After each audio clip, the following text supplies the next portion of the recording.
Sir वो FSc की लड़की को ना एक लड़का लेने आया और वो कह रहा है कि वो उसका कजन है। अच्छा, पहले कौन लेने आता है इस बच्चे को? शायद पहले तो उसके अब्बू लेने आते थे, ये तो पहली दफा आया है। क्या उसके साथ भेज दूं उसको मैं? हाँ, उसके साथ नहीं भेजना। आप एक काम करो, उसे जाकर कहो कि उन्हें भेजे जिनके साथ पहले वो जाती है। जी ठीक है सर, मैं उसको कह देता हूँ।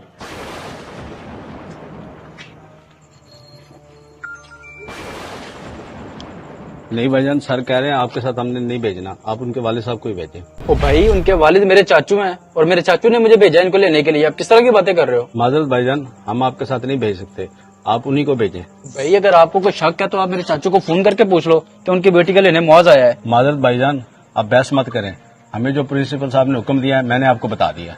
मैं अभी अपने चाचू को फोन करता हूँ। ये क्या बदमाशी फैलाई हुई आप लोगों ने। अभी तबीयत सेट करता हूँ।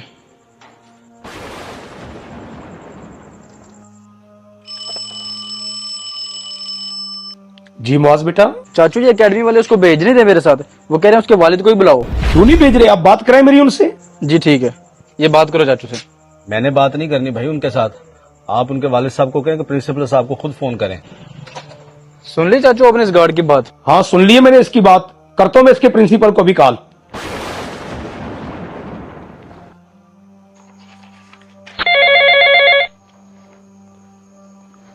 जी अस्सलाम वालेकुम। वालेकुम अस्सलाम।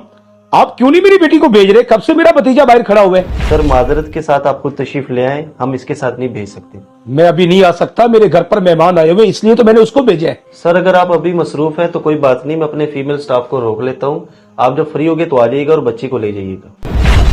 अजीब ढीठ लोग हैं भाई, करता हूं जाकर आज इनका इलाज में।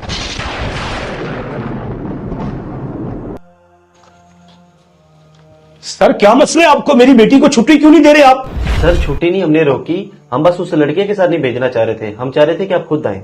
मैंने आपको कॉल पर बताया भी था कि घर पर मेहमान आए, इसलिए मैं खुद नहीं आया, लेकिन आप अपनी जिद पर लड़े हुए थे।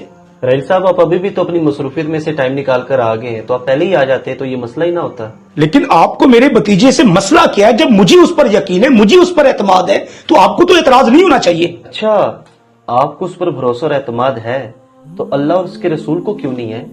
उन्होंने इस रिश्ते को नामहरम क्यों करार दिया? मेरे भाई, हमारा मकसद सिर्फ इनको डिग्रियां दिलवाना नहीं है, बल्कि इनकी अखलाकी तरबियत भी करना है। अगर हम बचपन से ही अपनी औलाद को महरम नामहरम का फर्क बताएंगे, तभी वो बड़े होकर बाहया बन सकेंगे। सर मैं आपकी बात की तायद करता हूँ और मैं अपने किए पर शर्मिंदा भी हूँ, और मैं अल्लाह का शुक्र अदा करता हूँ कि मेरी बेटी ऐसे तालीमी इदारे के अंदर है, और ये अल्लाह पाक का एहसान है कि आज भी तालीमी इदारों के अंदर आप जैसी अच्छी सोच रखने वाले असातिज़ा मौजूद हैं।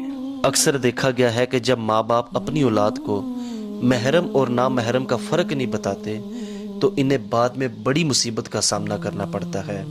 हमारा दीन गैरतमंद दीन है और हमें सिर्फ इसी की पैरवी करनी चाहिए। प्यारे दोस्तों, वीडियो यकीनन पसंद आई होगी, इसे शेयर भी कीजिए और हमें फॉलो करना मत भूलिए। बहुत शुक्रिया।